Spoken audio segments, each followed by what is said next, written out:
asalaamaaleykum population des HLM asalaamaaleykum askan wi man la seen frère Ibrahima Alioune Gaye nekk un opérateur économique donc administrateur gérant d'une entreprise donc conseiller municipal donc ci commune des HLM. Alors man maay diriger benn mouvement bu ñu dénommé ADEPS Alliance pour le développement l'entraide et la promotion sociale pour le Sénégal. Donc ñu créé ko depuis 2014 donc di mener ay actions au sein de la commune bon ay actions yoo xam ne c'est des actions très répétitives yoo xam ne dafa dem ci ay piliers yoo xam ne ci dans le secteur de l'éducation, dans le secteur de la santé, de l'entrepreneuriat féminin, de la formation professionnelle et du cadre de vie et de l'environnement. Dans le cadre de l'éducation donc ci concept ubbi tey jàng tey def nañ ci lu bëri ndax au-delà bi ñu defee formation les directeurs d'école ba ñu en Word et en PowerPoint donc dañu octroyer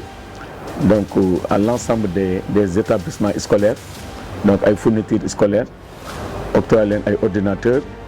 octroyer leen ay matériel de bureau yoo xam ne donc dafay dem ci cadre augmenter qualité de service bi donc ci loolu tamit après concept ubbi tey jàng tey bi donc joxe nañ tamit ay matériel pédagogique yoo xam ne donc c'est pour appuyer donc école yi nga xam ne ñoom ñoo nekk au sein de la sphère communale. Cadre de renforcement pédagogique bi donc bëgg nañu étaler ay programmes yi nga xam ne donc pour xale yi nga xam ne dañuy wàcc au-delà de 13 heures donc ñu def ay cours de renforcement avec des répétiteurs yoo xam ne mën na nekk ay instituteurs comme mën na nekk ay partenaires yoo xam ne ils sont au sein de la commune. Alors ci loolu tamit bëgg nañ chaque samedi matin aussi ñu def tamit des renforcements donc en anglais donc dañu bëgg tamit école bi tamit nekk une école d'excellence bi nga xam ne donc suñu xale yi nga nekk ñoo nekk au sein de la commune du ñu envier bépp xale boo xam ne dafa nekk à l'extérieur. Bon loolu tamit dafay rentrer rek dans le cadre bi nga xam ne donc bu ñu joxee tamit mairie bi alors en relation en collaboration avec la ville donc bëgg nañ fi monter benn lycée boo xam ne suñu doom yi nekk au sein de la commune donc doon ñu dem lycée Blaise Diagne dootu ñu dem lycée Kennedy fii na ñuy rester au sein de la commune mu nekk benn coût boo xam ne je crois que tout un parent donc loolu ngay ñaan donc dañu bëgg benn cursus boo xam ne de la 6e à la terminale xale yi nga xam ne ñoom ñoo nekk au sein de la commune ñoom ñu xam ne fii la ñuy toog jàng fa ba am bac donc après nag ñu accompagner leen sax au-delà ci ay cours yoo xam ne ci second cycle bi lay nekk loolu bokk na suñu ay mbëbët ci wàllu éducation bi. Sur le plan religieux tamit bëgg nañ def tamit ay renforcement dans le cadre de la collaboration avec les écoles. Je crois que bëggoon nañu vraiment comme nous sommes une institution laïque donc xale ñu formater leen donc ci ñi nga xam ne dañuy dem ci wàllu jàngu bi dina am ay heures yoo xam ne dañ leen ciy tàngat ñi nga xam ne nag dañu nekk ay musulmans ñoom tamit dañ leen tàngat ay heures yoo xam ne dañuy def ay cours de renforcement ku ci nekk rek ci li nga xam ne je crois que moom nga gëm. Alors au-delà de ça nag maa ngi wax ne éducation bi temps liñ ci def donc suñu vision meilleure mooy que vraiment ñu apporter à l'éducation benn excellence boo xam ne pour yokk qualité de service bi. Donc dans le cadre de la santé donc suñu mouvement dénommé ADEPS donc def na fi lu bëri donc pour lutter contre la mortalité néonatale nous avons offert poste bi ak santé bi ay couveuses yoo xam ne donc je crois que ñëpp ressentir nañ ko ak portée bi nga xam ne moom la am. Au-delà de ça donc may nañ tamit ay draps de lit yoo xam ne octroyé nañ ko le poste et le centre. Octroyé nañ tamit un appui en médicaments yoo xam ne vraiment je crois que au grand moment poste bi ak centre bi xam nañu njëriñ bi avec population bi nga xam ne moom la ñu am yéene ba pare def ko ci. Donc suñu vision daal mooy augmenter plateau médical bi nga xam ne je crois que moom moo fi nekk. Li fi nekk mooy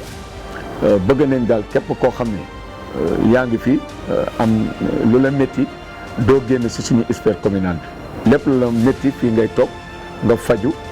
doog a ñibbi sa kër. Donc ñun daal loolu lañ jàpp ci santé bi bon di wax ne suñu personnes âgées tamit bëggoon nañu donc créer ay ambulances yoo xam ne de nuit ou de jour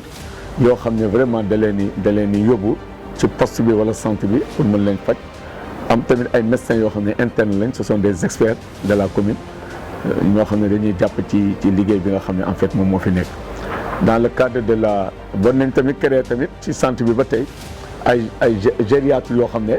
je crois que c'est pour accompagner bon suñu personnes âgées yi waaw mooy li ñu wax rek loolu yëpp c'est pour augmenter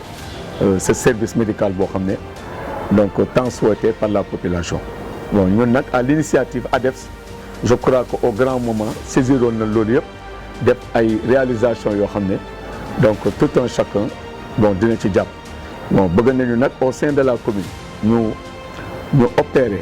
donc saisir l'ensemble des agents yi nga xam ne dañuy yëngatu dañu nekk ci au service de la santé ñu dajale leen ci benn forum bi nga xam ne dañuy partager ay idées dañuy partager suñu xalaat pour que ñoom ñi nga xam ne doomi HLM lañ tant soit peu ñu apporter d'une pierre à l'édifice. donc loolu ci sur le plan de la santé sur le plan de la formation professionnelle aussi suñu jeunes tamit bëgg leen initier ci ay opération de technicité mooy maanaam bëgg nañu jeunes yi donc dans le cadre de la mécanique de la tôlerie ak yooyu ñu defal une opération saine boo xam ne ndaxte ëllëg lépp loo xam ne rek dañ ko bëgg rek ñu mën ko jëriñoo. waaw di wax ne ñu lançons tamit vraiment un appel ci cadre de vie bi bon cadre de vie bi tamit am nañ ci ay experts yoo xam ne waxtaan nañ ak ñoom ba def nañ plan de masse bi étalé nañ plan de masse bi pour xool coin ak recoin yi nga xam ne ñoo fi nekk parking yi ak jardin public yi yëpp bëgg nañ leen réhabiliter à telle enseigne que vraiment képp koo xam ne rek dugg nga HLM di nga xam ne HLM changé na xar-xaru kanamam. bon donc di wax ne vraiment loolu am nañ ci l'espace des jeunes tamit donc bëgg nañ tamit rehausser ko bëgg nañ ko fi tabax bëgg nañ ko fi defar à telle enseigne que l'ensemble des jeunes yi nga xam ne vraiment ñoom ñoo nekk au sein de la commune dinañ ci bénéficier wu. de lancer vraiment un appel à l'ensemble de la population pour que vraiment li nga xam ne moom moo fi nekk te nga xam ne c'est un acquis ñun commencé woon nañ ce travail là ñu mën ko continuer. bon loolu nag pour ñu continuer ko vraiment c'est parce que dañu am appareil bi mooy commune bi appareil bi mooy mairie bi donc mairie bi nag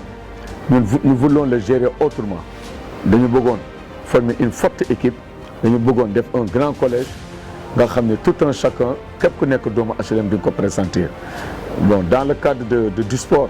mi nga xam ne moom laa évolué tey jii macha allah lépp lu ñu doon tey sport de masse bi moo ñu ko jox bëgg nañ ci tamit vraiment ñu def des assises nag boobu moom foog ñu def des assises du sport dans cette commune. bëgg nañ suñu ASC lañ daan am bu njëkk ba loolu yëpp dellu si waat bëgg nañ tamit l'ASC phare mooy la grande ASC bëgg nañ tamit mooy l'ASC HLM bëgg nañ vraiment mu toll fa mu toll woon tamit mu eggaat loolu nag c'est des moyens c'est des partenaires. bon partenariat bi nag li koy indi mooy tukki partenariat bi li koy indi mooy génn dafa am ay partenaires internes aussi am ay partenaires externes donc les partenaires internes yi nga xam ne ñoom ñoo fi nekk vraiment war nañ ko xoolaat war nañ ko jëmbalaat war nañ ko taxawlaat à telle enseigne que tout un chacun dina ci gis sa bopp. surtout je veux parler de l'intercommunalité ñun ak Biscuiterie war nañu waxtaan ñun